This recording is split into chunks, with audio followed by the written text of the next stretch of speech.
This episode contains chaotic magical battles, cartoonish violence, and themes of manipulation and power imbalance. Listener discretion is advised. When the magical balance of fairy world tips too far in either direction, reality doesn't bend, it breaks. Cosmo and Wanda, the chaos and the clarity, the ridiculous and the responsible. Together, they've survived thousands of magical disasters, bad wishes, and each other. In the other, Anti-Cosmo and Anti-Wanda. They're twisted reflections from the anti-fairy world, smarter, meaner, and far more unstable.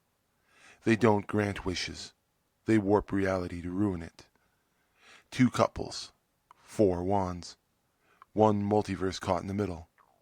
It's love and loyalty versus deception and destruction. Let's see who rewrites the rulebook.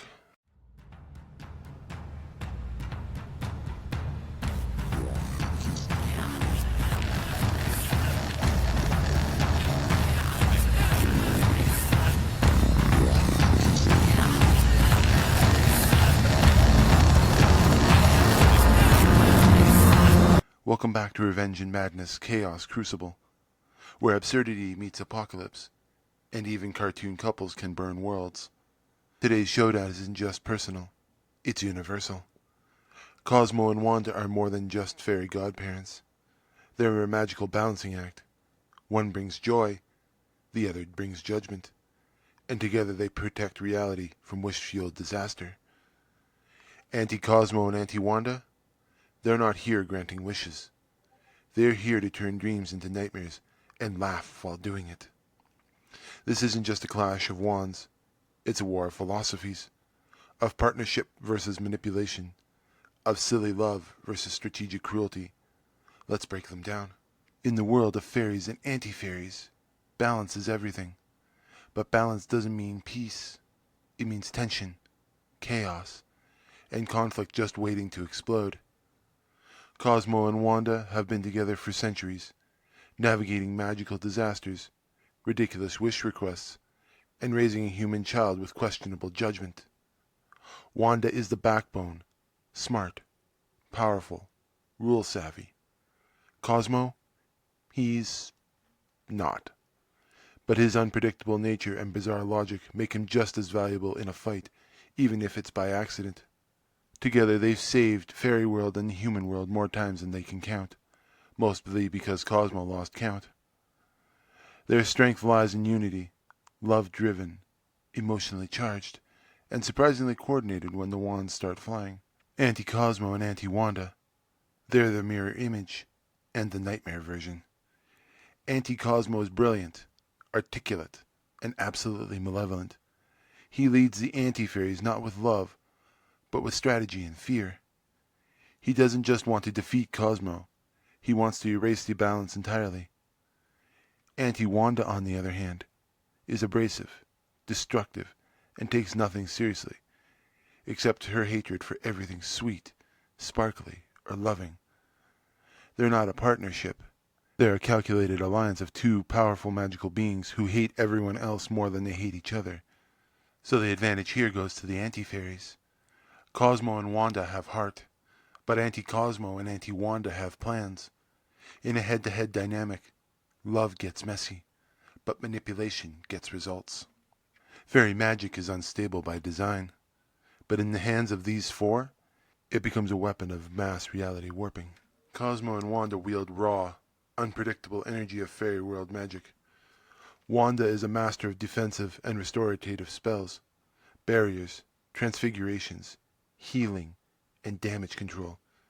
She knows every rules and rules, and how to bend them when needed. Cosmo? He's the wild card. His magic isn't refined, but it's spontaneous, often bending logic to its breaking point. Whether turning an enemy into a chicken or accidentally opening a rift in space-time, he adds unpredictability that's dangerous, even to those casting it. Together, their power is rooted in adaptation.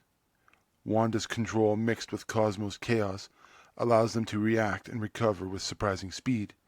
They've handled dimensional threats, time loops, and even entire wish-fueled apocalypses, and still made it home in time for bedtime. Anti-Cosmo and Anti-Wanda.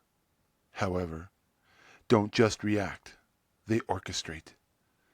Anti-Cosmo's magic is cerebral, illusions, probability manipulation, and quantum destabilization. He warps perception and luck, often without the target even knowing it. Anti-Wanda complements this with sheer brute magical force, explosions, hexes, and entropic surges meant to disrupt and dismantle. She's a wrecking ball, and he's the one pointing her at the walls. Their spells corrupt rather than create. Their aim isn't control, it's unraveling. And in combat, that's a terrifying goal. So the advantage here goes to Cosmo and Wanda. Anti-Cosmo and Anti-Wanda are clever and cruel, but Cosmo and Wanda bring versatility. Their fusion of instinct and precision allows them to adapt to almost any scenario.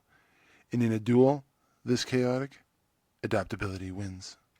When you've got two wands each and a battlefield that bends to imagination, it's not just about who's stronger, it's about how well you move together. Cosmo and Wanda, for all their dysfunction, have synergy that's been tested under fire. Wanda anticipates Cosmos' chaos and redirects it. Cosmo reacts to danger not with logic, but with gut instinct, and sometimes accidentally brilliant. When they work together, their teamwork flows like a bizarre but effective dance. Wanda sets up defenses, counter spells, and battlefield control, while Cosmo throws the unexpected into the mix. Surprise spells, reality twists, or just good old-fashioned banana peels. What makes them effective isn't perfection, it's unpredictability and trust. They cover each other's weaknesses and amplify each other's strengths. And when push comes to shove, they'd rather lose magic than lose each other. Anti-Cosmo and Anti-Wanda? They're tactical, methodical, and cold-blooded. Anti-Cosmo calculates 3 steps ahead. He's the chess master, placing illusions and traps where his enemies will fall into them.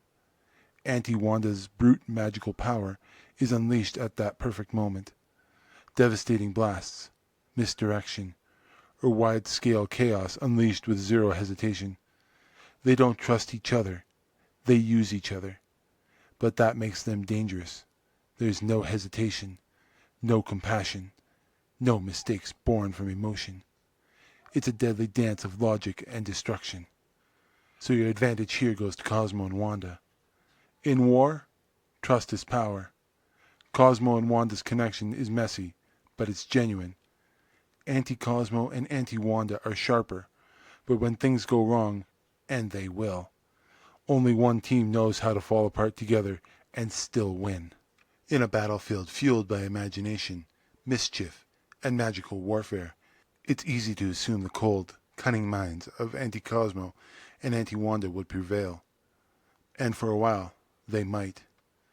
They'd trap Cosmo in his own confusion, turn Wanda's logic against her, hit fast, hit hard, and twist every rule they can warp.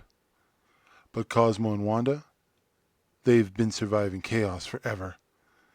They don't just adapt, they thrive in the unpredictability.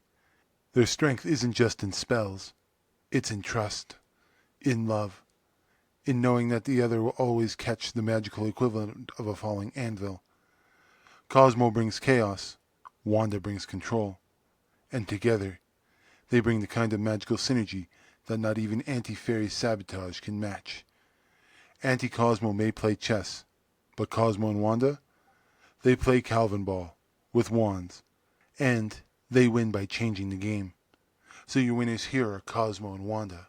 In the end, Revenge and Madness doesn't just explore power, it explores partnership. Anti-Cosmo and Anti-Wanda had precision, strategy, and plenty of malice, but Cosmo and Wanda had trust, heart, and the ability to turn pure chaos into unexpected brilliance. This wasn't just a magical brawl. It was a relationship test wrapped in fireballs and sarcasm. Thanks for stepping into the Chaos Crucible with us. Next time, we light the fuse on another ridiculous rivalry, because in this universe, even love and war come with glitter.